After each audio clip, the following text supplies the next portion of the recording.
अस्सलाम वालेकुम नाजरीन, हाईटेक न्यूज के खबरनामे में आपका खैर मकदम है। मैं हूं नेहा खान। नजर डालते हैं आज की अहम खबरों पर। वक्फ तरमीमी बिल पार्लियामेंट में पेश कर दिया गया। पार्लियामेंट में इस मामले पर बहस जारी रही। दूसरी जानिब all India Muslim personal law board ने दिल्ली के प्रेस क्लब ऑफ इंडिया में एक बड़ी प्रेस कॉन्फ्रेंस की। मुस्लिम पर्सनल लॉ बोर्ड के जनरल सेक्रेटरी और मुतरजम कासिम रसूल इलियास ने बड़ा ऐलान कर दिया। उन्होंने कहा कि अगर वक्फ तरमीमी बिल मंजूर हुआ तो एक बड़ी तहरीक होगी। देखिए, हम लोग बहुत साफ तौर पे बात कहना चाहते हैं कि ये बिल जो पार्लियामेंट में आज पेश किया जा रहा है ये डिस्क्रिमिनेटरी है, ये जो है कम्युनली मोटिवेटेड है और ये जो है मुसलमानों के जो बुनियादी हुकूक है दस्तूर में, कॉन्स्टिट्यूशन में, संविधान में, उससे महरूम करने की कोशिश है।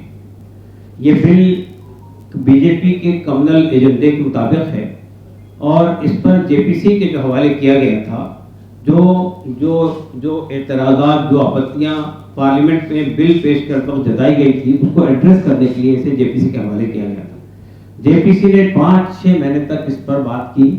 हमने 5 करोड़ ईमेल भेजे और उसको रिजेक्ट किया। हमने दिल्ली में, पटना में और विजयवाड़ा में बहुत बड़े बड़े धरने किए। हमने चंद्रबाबू नायडू से मुलाकात की, हमने नीतीश कुमार जी से मुलाकात की, हमने जेपीसी के तमाम लोगों से मुलाकात की, हमने जेपीसी के अंदर जाकर अपनी बात रखी और तफसील से बताया उनको कि हमारी आपत्ति क्या है। हमें उम्मीद थी कि जेपीसी जो है उन चीज़ों को एड्रेस करे।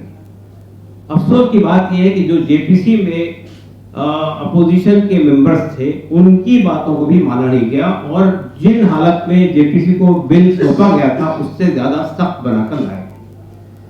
चंद बातें हम समझते हैं कि साफ होनी चाहिए, इसलिए कि ये भ्रम पैदा किया जा रहा है कि वक्फ की प्रॉपर्टी देश में रेलवे से और मिलिट्री से ज्यादा है। ये बिल्कुल गलत बात है। दूसरी बात ये कि ये बात पैदा की जा रही है कि जहां वक्फ बोर्ड हाथ रख देता है वो प्रॉपर्टी वक्फ की हो जाती है।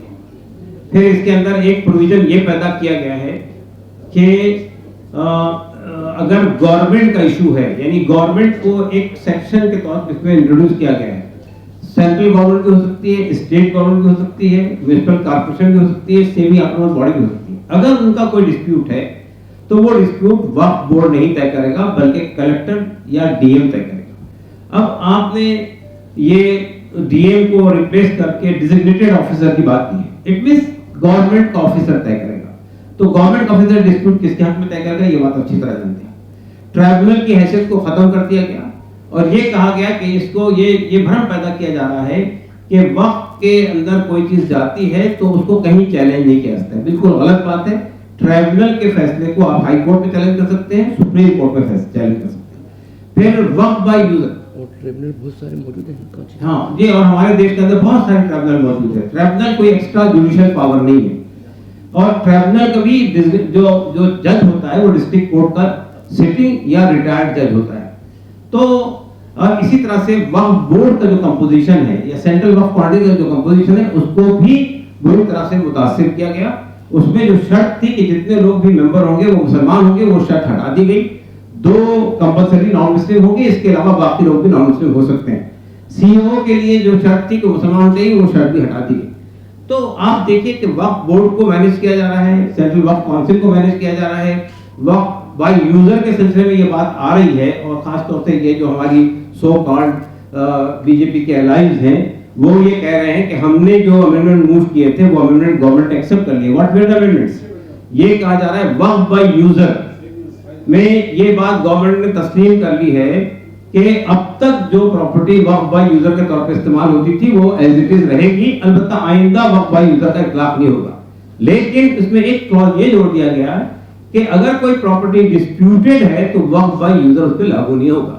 तो डिस्प्यूटेड प्रॉपर्टी तो बहुत सारी है जो गवर्नमेंट ने कंट्रोल कर रखी है, जिसको डिस्प्यूटेड बना दिया गया है।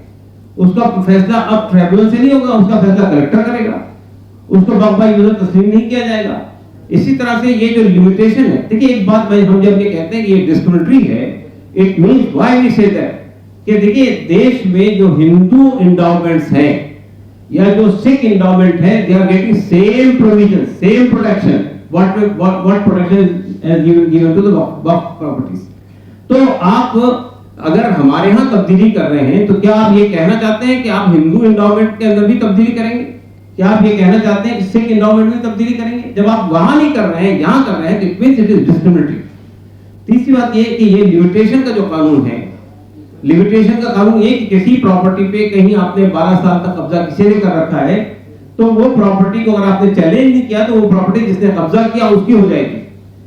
ये एग्जेम्पशन सिर्फ वक्फ बोर्ड को नहीं हासिल है, वक्फ प्रॉपर्टी को हासिल नहीं है, ये हिंदू एंडोमेंट को भी हासिल है, ये सिख एंडोमेंट को भी हासिल है, ये गवर्नमेंट प्रॉपर्टीज को भी हासिल है और बहुत सारी और प्रॉपर्टीज को हासिल है। लेकिन आप वक्फ से ये एक्सेप्शन छीन रहे हैं।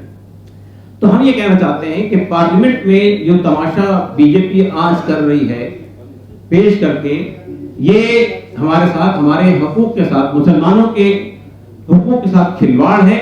ये कम्युनली मोटिवेटेड है, एक कम्युनिटी को मार्जिनलाइज करने की कोशिश है, एक कम्युनिटी से उसकी इबादत गाहें, मस्जिदें, ईदगाहें, कब्रिस्तान, वक्फ के और इदारे ये छीनने की कोशिश है और हम इसको बर्दाश्त नहीं करेंगे।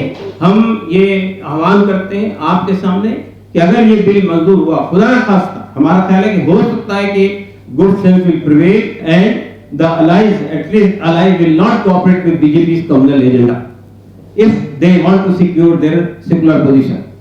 तो अगर, लेकिन अगर इसके बावजूद भी, in spite of all our objections, if this bill is passed in the parliament, then we make it clear that we will not sit idle. हम जो है देशव्यापी अभियान छेड़ेंगे पूरे देश में, देश में यानी जितने हमारे को लीगल प्रोविजंस हासिल हैं, जितने कॉन्स्टिट्यूशनल प्रोविजंस हासिल हैं, जितने संवैधानिक अधिकार हमको हासिल है, जितने डेमोक्रेटिक अधिकार हमको हासिल है, उसको सामने रखते हुए पूरे देश में देशव्यापी एक पीसफुल एजिटेशन चलाएंगे जब तक कि ये अमेंडमेंट्स वापस नहीं ले आते। तो हम समझते हैं कि आज पार्लियामेंट में हम ये फिर से एक बार अपील करते हैं आपके माध्यम से तमाम मेंबरान पार्लियामेंट से, तमाम पॉलिटिकल पार्टी से, उन सब लोगों से जो सेकुलर पार्टी होने का दावा करती हैं कि वो इस controversial, communally motivated, discriminatory or to marginalize Muslim community, they will not support this bill. Now I invite Mr. Mohammad Adib Sahab, who is the member of the parliament and also member of the Muslim Personal Board, to address the media.